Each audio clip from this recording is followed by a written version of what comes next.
মাগুরায় বোনের বাড়ি বেড়াতে গিয়ে ৮ বছরের শিশু আসিয়া ধর্ষণ ও হত্যাকাণ্ড মামলায় রায় হয়েছে। মামলার প্রধান আসামি আসিয়ার বোনের শ্বশুর হিটু শেখকে মৃত্যুদণ্ড দিয়েছেন আদালত। অপর ৩ আসামি শাশুড়ি জাহেদা বেগম, বোন জামাই সজীব শেখ এবং সজীবের বড় ভাই রাতুল শেখকে খালাস দেওয়া হয়েছে। ঘটনার মাত্র ২ মাস ১১ দিনের মাথায় এই মামলার রায় হলো। এর আগে গত ৭ মে এই মামলায় সাক্ষ্য গ্রহণ শেষ হয়। ওই দিন শিশুটির ময়নাতদন্তের দায়িত্বে থাকা ২ জন চিকিৎসক ট্রাইব্যুনালে সাক্ষ্য দেন। গত ১৩ মার্চ ঢাকা সম্মিলিত সামরিক হাসপাতালে চিকিৎসাধীন অবস্থায় মারা যায় মাগুরার শ্রীপুর উপজেলার জারিয়া সরকারি প্রাথমিক বিদ্যালয়ের ৩য় শ্রেণীর শিক্ষার্থী আসিয়া।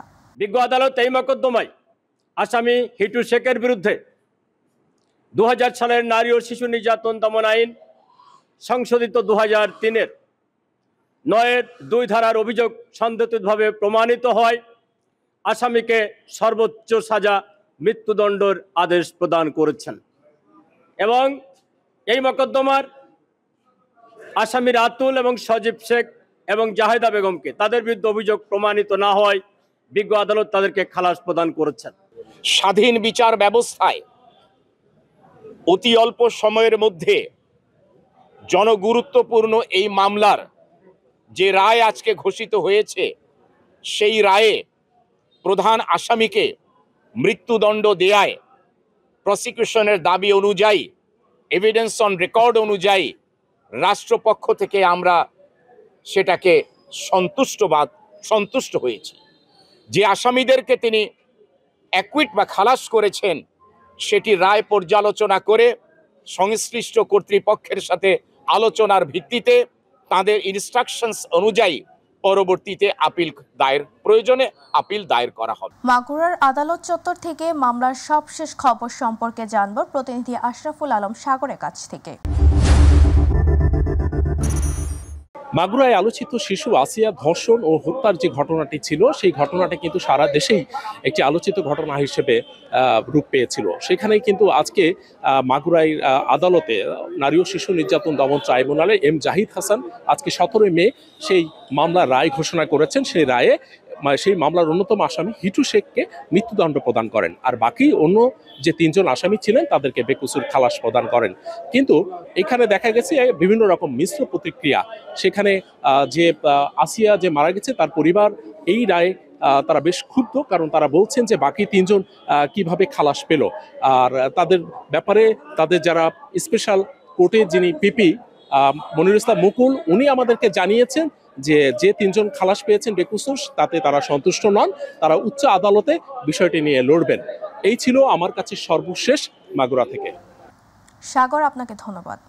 জগন্নাথ বিশ্ববিদ্যালয় শিক্ষার্থীদের টানা ৩ দিন প্রধান উপদেষ্টার বাসভবন যমুনার রাস্তায় অবস্থানের কর্মসূচির পর শিক্ষার্থীদের উত্থাপিত ৪ দফা দাবি মেনে নিয়েছে সরকার। শুক্রবার সন্ধ্যা ৭:৩০টায় ইউজিসি চেয়ারম্যান প্রফেসর ডক্টর এস.এম.এ. ফয়েজের উপস্থিতিতে এ ঘোষণা দেন জবি উপাচার্য অধ্যাপক ডক্টর রেজাউল করিম। তিনি বলেন, আমাদের শিক্ষার্থীদের দাবি বাস্তবায়নের সিদ্ধান্ত গৃহীত হয়েছে। বিশ্ববিদ্যালয়ের বাজেট বৃদ্ধির মাধ্যমে শিক্ষার্থীদের প্রথম দাবি বাস্তবায়নের সিদ্ধান্ত নেওয়া হয়েছে। একই সঙ্গে আবাসন সংকট নিরসনে অস্থায়ী হল নির্মাণে খুব দ্রুত এ কাজ শুরু হবে। দ্বিতীয় ক্যাম্পাসের কাজ অগ্রাধিকার ভিত্তিতে অতি দ্রুত বাস্তবায়নের প্রক্রিয়া ইতোমধ্যে শুরু হয়েছে। এ সময় ইউজিসি চেয়ারম্যান দাবি আদায়ের জন্য গণ অনশনে অংশ নেওয়া শিক্ষার্থীদের পানি পান করিয়ে অনশন ভাঙেন। জবি শিক্ষক সমিতির সাধারণ সম্পাদক অধ্যাপক ডক্টর রইসউদ্দিন বলেন, আমাদের চতুর্থ দাবি ছিল আমাদের ওপর হামলায় জড়িতদের বিরুদ্ধে ব্যবস্থা নেওয়া। হামলার ঘটনায় পুলিশ দুঃখ প্রকাশ করেছে। এছাড়া ৭ দিনের মধ্যে হামলায় জড়িতদের বিরুদ্ধে ব্যবস্থা নেবে। আজ সাপ্তাহিক ছুটির দিন, তবে আসন্ন ঈদুল আজহা উপলক্ষে টানা ১০ দিন ছুটির মধ্যে ২ দিন নির্বাহী আদেশে ছুটি থাকায় ১৭ ও ২৪ মে অফিস খোলা রাখার সিদ্ধান্ত নেওয়া হয়। ফলে আজ শনিবার সাপ্তাহিক ছুটির দিন হওয়া সত্ত্বেও খোলা থাকছে সরকারি বেসরকারি অফিস ও আর্থিক প্রতিষ্ঠান। শনিবার দেশের সব ব্যাংক ও শেয়ার বাজার খোলা থাকবে। বাংলাদেশ ব্যাংক এবং ঢাকা স্টক এক্সচেঞ্জ পৃথকভাবে এই সিদ্ধান্ত জানিয়েছে। এর ফলে সরকারি ও বেসরকারি ব্যাংকের প্রধান কার্যালয় ও শাখাগুলোতে স্বাভাবিক ব্যাংকিং কার্যক্রম চলবে। একই সঙ্গে শেয়ার বাজারেও অন্যান্য কর্মদিবসের মতো লেনদেন চালু থাকবে। একইভাবে চালু থাকবে সরকারি অফিস। এছাড়াও সুপ্রিম কোর্টের হাইকোর্ট বিভাগ সহ অধস্তন সব আদালতে এদিন দাপ্তরিক ও বিচার কাজ চলবে। মানবিক করিডোর বাংলাদেশের সার্বভৌমত্বের জন্য হুমকি হতে পারে বলে মনে করছেন বিশেষজ্ঞরা। তাদের অভিমত, করিডোর ব্যবহার করে নিজেদের দক্ষিণ ও দক্ষিণ পূর্ব এশিয়ায় নিজেদের অবস্থান তৈরির চেষ্টা করতে পারে শক্তিশালী গোষ্ঠী। ফলে বাংলাদেশের জাতীয় নিরাপত্তা হুমকির মধ্যে পড়তে পারে বলেও মনে করছেন বিশেষজ্ঞরা। জাতিসংঘের প্রস্তাবিত মানবিক করিডোর নিয়ে রাকিব হাসানের একটি বিশেষ রিপোর্ট। মিয়ানমারের রাখাইন রাজ্যের জন্য মানবিক করিডোর প্রদানের বিষয়টি বেশ কিছুদিন থেকেই আলোচনার বিষয়বস্তুতে পরিণত হয়েছে বাংলাদেশের রাজনীতিতে। মিয়ানমারের জান্তা সরকারের সেনাবাহিনী এবং আরাকান আর্মির মধ্যে চলমান সংঘাতে আটকে পড়া রাখাইনের বেসামরিক নাগরিকদের সুরক্ষার জন্য সম্প্রতি বিষয়টি আবারও আলোচনায় আসে। জাতিসংঘের আবেদনের প্রতিক্রিয়ায় অন্তর্বর্তী সরকার শর্ত সাপেক্ষে মানবিক করিডোর প্রদানে সম্মত হয়েছে বাংলাদেশ। পররাষ্ট্র উপদেষ্টার এমন বক্তব্যের মধ্য দিয়ে মানবিক করিডোর আসলে কি এবং রাখাইন রাজ্যের সাথে মানবিক করিডোর করা হলে তা বাংলাদেশের নিরাপত্তার জন্য কতটা ঝুঁকিপূর্ণ হবে, বিষয়গুলো নিয়ে কথা হয় বিশেষজ্ঞদের সাথে। তাদের অভিমত, এরকম একটি করিডোর দিলে জাতীয় ও সীমান্ত নিরাপত্তা ঝুঁকির মধ্যে পড়তে পারে। আপনি মানবিক করিডোর দিতে পারেন, সারা পৃথিবীতে এই উদাহরণ আছে যে মানবিকতাকে ধারণ করে আপনি মানবিক করিডোর দিবেন। কিন্তু যদি এরকম পরিস্থিতিতে মায়ানমার আর্মি ভাবে যে বাংলাদেশ এই যুদ্ধের পার্ট হয়ে গেছে, আরাকান আর্মিকে সহায়তা করছে এবং ইন এ সেন্স আপনার মায়ানমার সেনাবাহিনীকে পরাজিত করার জন্য এই করিডোর দেওয়া হয়েছে, তখনই বিপত্তিরা বাঁধবে।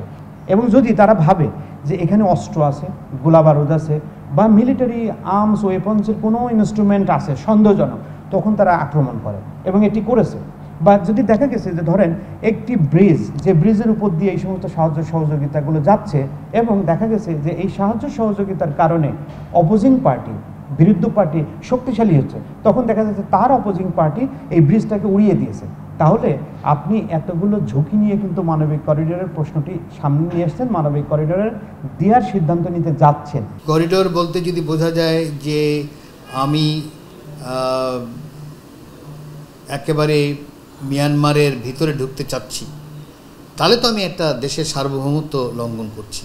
একইভাবে এটাও দেখা দরকার, যদি না আমি আরাকান আর্মিকে সাহায্য করছি, তাহলে স্বাভাবিকভাবে মিয়ানমার মিলিটারি তখন বলতে পারে যে এটাও সার্বভৌমত্ব লঙ্ঘন করা হচ্ছে, কারণ আরাকান আর্মিকে আমরা স্বীকৃতি দিইনি, সে হলো আমার শত্রু, তা তুমি তো আমার শত্রুকে সাপোর্ট করছো। তো সেই হিসাবে আমরা জড়িয়ে যাব অন্য একটা দেশের কি বলা হয় ঝামেলার মধ্যে। বিশেষজ্ঞদের আশঙ্কা, জাতিসংঘের সহায়তায় এই করিডোরটি ব্যবহার করে দক্ষিণ ও দক্ষিণ পূর্ব এশিয়ায় একটি নতুন অবস্থান স্থাপনের জন্য চেষ্টা করতে পারে নতুন শক্তি, যার ফলে প্রতিবেশী দেশগুলোর সাথে বাংলাদেশের সম্পর্কের চরম অবনতি ঘটার সম্ভাবনা রয়েছে বলে মনে করেন এই আন্তর্জাতিক বিশ্লেষকরা। এটার সাথে আমার রোহিঙ্গা ফেরতের কোনো সম্পর্ক নেই, বরং আমি ডেকে একটা যুদ্ধের মধ্যে যাচ্ছি, যেই যুদ্ধে কিছু দেশ হয়তো অস্ত্র বিক্রি করে, তাদের আমি লাভ করিয়ে দিচ্ছি, তাতে আমার জনগণের তো লাভ নেই।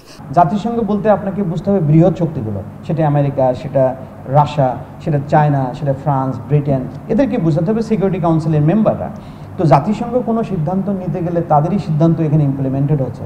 কিন্তু ব্যাপারটা হচ্ছে, যদি জাতিসংঘকে সামনে রেখে শুধুমাত্র আমেরিকা তাদের এজেন্ডা এখানে বাস্তবায়ন করতে চায়, সেটা আবার বৃহৎ রাষ্ট্রগুলোর সমন্বিত প্রচেষ্টা আছে কিনা বা বৃহৎ রাষ্ট্রগুলোর সেখানে সায় আছে কিনা, এটা গুরুত্বপূর্ণ। সেই দিকটা কিন্তু আমাদের একটা ভাবনার বিষয় এবং আমাদের একটা ইনসিকিউরিটির একটা বিষয় আছে। তবে অন্তর্বর্তী সরকারের এমন পদক্ষেপ দেশের সার্বভৌমত্বের জন্য হুমকি হয়ে দাঁড়াতে পারে বলে মনে করেন তারা। বিভিন্ন রাজনৈতিক দল, বিভিন্ন গোষ্ঠী বলছে যে মানবিক করিডোর দেওয়া যাবে না, এটা আমাদের দেশের সার্বভৌমত্ব, নিরাপত্তা ইত্যাদির জন্য হুমকি। এটি নিশ্চয়ই বিভিন্ন সোর্স থেকে প্রশ্নগুলো এসেছে, তাহলে আপনাকে ভাবতে হবে এই প্রশ্নগুলো কেন আসছে। জাতিসংঘের রেজলিউশন যতদিন না হবে ততদিন আমরা এটাকে গুরুত্ব দেওয়া ঠিক হবে না, কারণ কোনো রেজলিউশন নেই। কারণ জাতিসংঘ তো আর মুখের কথা দিয়ে এটা করবে না, এবং জাতিসংঘ যদি রেজলিউশন নেয়, শুধু জেনারেল অ্যাসেম্বলি না, এমনকি নিরাপত্তা পরিষদেরও রেজলিউশন লাগবে যে তারা একটা করিডোর করতে চাচ্ছে। রাকিব হাসান, মাই টিভি, ঢাকা। সময় বাঁচাতে ও ঝক্কি ঝামেলা এড়াতে মানুষের মধ্যে শপিং মল বা দোকানে যাওয়ার প্রবণতা কমছে। দিন দিন জনপ্রিয় হয়ে উঠছে অনলাইন কেনাকাটা। পোশাক আশাক থেকে শুরু করে খাবার সবকিছুই এখন ঘরে বসে অর্ডার করলেই মেলে। এক ক্লিকে দ্রুত সময়ের পছন্দের পণ্যটি পাওয়া যাচ্ছে ঘরের দরজায়। আর রোদ বৃষ্টি ঝড় উপেক্ষা করে দাঁড়ে দাঁড়ে পণ্য পৌঁছানোর পেছনে কাজ করছেন হাজারো মানুষ। পড়াশোনা বা অন্য কিছুর ফাঁকে পার্ট টাইম এই কাজে দিনে গড়ে আয় হচ্ছে 1 থেকে 1,500 টাকা। তাদের সুখ দুঃখ নিয়ে আরও জানাচ্ছেন শিমুল খান। শুধু রাজধানী নয়, সারা দেশেই ব্যস্ত জীবনে জনপ্রিয় হয়ে উঠেছে অনলাইন কেনাকাটা। পোশাক, গয়না, বই, সাজসজ্জার সরঞ্জাম থেকে চেয়ার টেবিল, কি মেলে না অনলাইনে? মেলে মুখরোচক খাবারও। আর গ্রাহকের কাছে এসব পৌঁছে দেওয়ার কাজ করছেন ডেলিভারি ম্যানরা।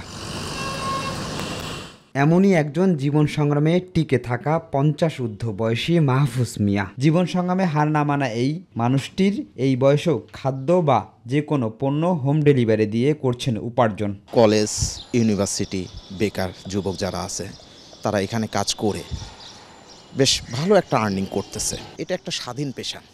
আমার যখন ইচ্ছা হলো আমি কাজ করলাম, যখন ইচ্ছা হলো আমি কাজ করলাম না। যতক্ষণ কাজ করবো ততক্ষণ আমার ইনকাম সোর্সটা থাকবে, আর যতক্ষণ আমি কাজ করবো তত আমার ইনকাম সোর্স থাকবে। রবিউল ইসলাম নয়ন, গ্রামের বাড়ি যশোরে। গ্রামে থাকায় কাপড় ব্যবসায় যুক্ত ছিলেন। হঠাৎ করেই কাপড় ব্যবসায় ধস নামে। এক পর্যায়ে দোকান বন্ধ করে দিয়ে 4 সদস্যের পরিবার নিয়ে ঢাকায় এসে কাজ করছেন ফুড ডেলিভারি ম্যানে। ব্যবসা করতাম, ব্যবসা লস খাইছি। লস খাই এখন কি করব ভাবে কুল পাচ্ছিলাম না। তখন একজন আমার পরামর্শ দিল যে তোর তো বাইক আছে, তুই পাঠাও, সেল ডেলিভারি করলে তোর কিছু হবে। তখন আমি অফিসে যাই অ্যাপসটা চালু করে এখন মনে করেন যে আমার সংসার চালাচ্ছি, বাচ্চার লেখাপড়ার খরচ চালাচ্ছি। সারাদিনে যদি আপনার মনে করেন চালানো পড়ে তা আপনার 1500-2000 টাকার মতো হয়। শুধু রবিউল নয়, খুলনায় মোজাম্মেলও অভাবের সংসারে হাল ধরেছেন এই কাজ করে। কাজটা আমার কাছে ভালোই লাগে, আলহামদুলিল্লাহ ভালো লাগে।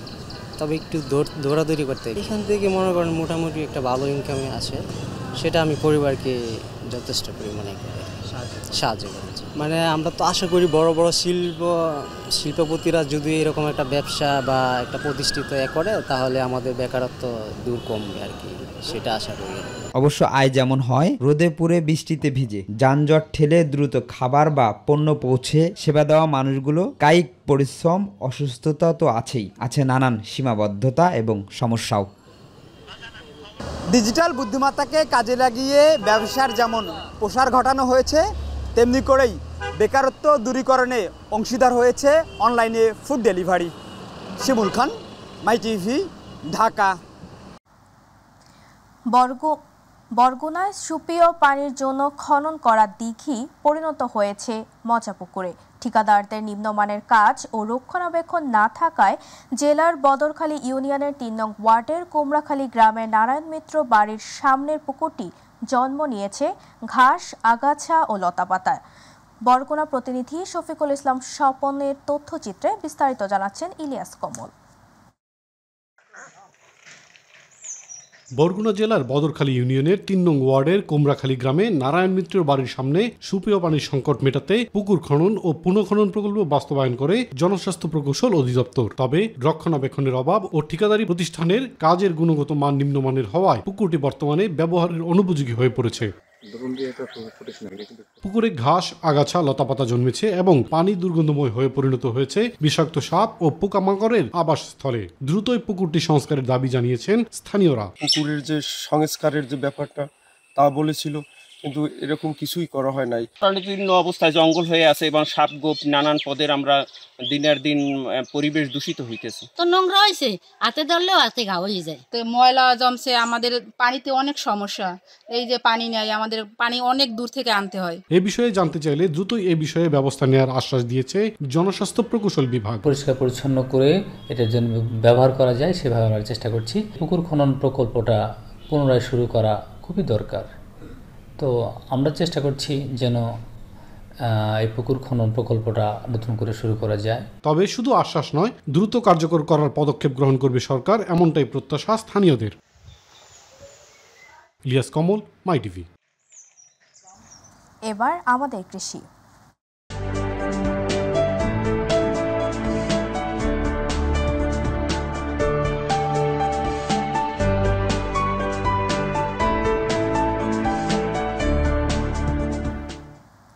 নারায়ণগঞ্জের সোনারগাঁওয়ের ঐতিহ্যবাহী লিচুর সুনাম ছড়িয়ে পড়েছে দেশ জুড়ে। এবছর লিচুর বাম্পার ফলন হওয়ায় চাষিদের মুখে ফুটেছে হাসি এবং দেখছেন লাভের মুখ। ফলপ্রেমীরা গাছ থেকে সরাসরি সুমিষ্ট লিচু কিনে খেতে পেরে চরম আনন্দিত। সেই সাথে সংশ্লিষ্ট কর্তৃপক্ষ যাতে আগামীতে লিচু চাষে আরও বেশি সহযোগিতা করেন এমন প্রত্যাশা স্থানীয়দের। প্রতিনিধি আব্দুল্লাহ আল মামুনের রিপোর্ট, জানাচ্ছেন জুবার রহমান। বাংলার একসময় রাজধানী ঐতিহ্যবাহী সোনারগাঁওয়ে ২০ বছরের রেকর্ড ভেঙে এবছর লিচুর বাম্পার ফলন হয়েছে। এখানকার লিচুর চাহিদা এবার আকাশচুম্বী, ক্রেতাদের কাছে ডেলিভারি দিতে হিমশিম খাচ্ছেন চাষিরা। সোনারগাঁওয়ের লিচু অন্যান্য জেলার তুলনায় অন্তত ২০ দিন আগে বিক্রির উপযোগী হয়, তাই এখানকার লিচু দেখতে এবং কিনতে ক্রেতাদের উপচে পড়া ভিড়। মৌসুমে সবার আগে বাজারে ওঠায় দামও অনেকটা আকাশচুম্বী, তাই এবছর সোনারগাঁওয়ে বাগান মালিক ও চাষিরা লিচু বিক্রি করে লাভের মুখ দেখে আনন্দিত। গত বছরের তুলনায় এবার ফলন খুব ভালো, বেচাকিনি বিপুল পরিমাণ বেচাকিনি, কাস্টমারের খুব চাপ, আমরা লিচুতে হিমশিম খেতেছি। অনেক মিষ্টি হয়েছে, কোনো পোকামাকড় নাই, আলহামদুলিল্লাহ অনেক ভালো হয়েছে। সোনারগাঁও নাম আছে, সোনারগাঁও লিচুর দাম আছে 500 থেকে 1200 পর্যন্ত গেছে। বছরের প্রথম লিচু নিয়ে উচ্ছ্বসিত ক্রেতারাও। সারা বাংলাদেশের মধ্যে ফার্স্ট সোনারগাঁও লিচুটাই কিন্তু প্রথম। সোনারগাঁও লিচু যেমন বিখ্যাত, সোনারগাঁও মানুষের মতনই। আপনি একটা লিচু খান বুঝতে পারবেন। সোনারগাঁও লিচু টক মিষ্টি, সেই জন্য লিচুটা অনেক মান ভালো। অন্যান্য জায়গায় যে লিচুটা হয় তারা আসে আমাদের 1 মাস আগে আসে, এই জন্য প্রচুর চাহিদা এবং খাইতেও সুস্বাদু। এবছর বাম্পার ফলন হওয়ায় তারা লাভের মুখ দেখছেন এবং আগামীতেও কৃষি অফিসের সহায়তায় বাম্পার ফলনের আশাবাদ ব্যক্ত করেন চাষি ও বাগানীরা। জুবার রহমান, মাই টিভি নিউজ। এবার গ্রাম বাংলার খবর।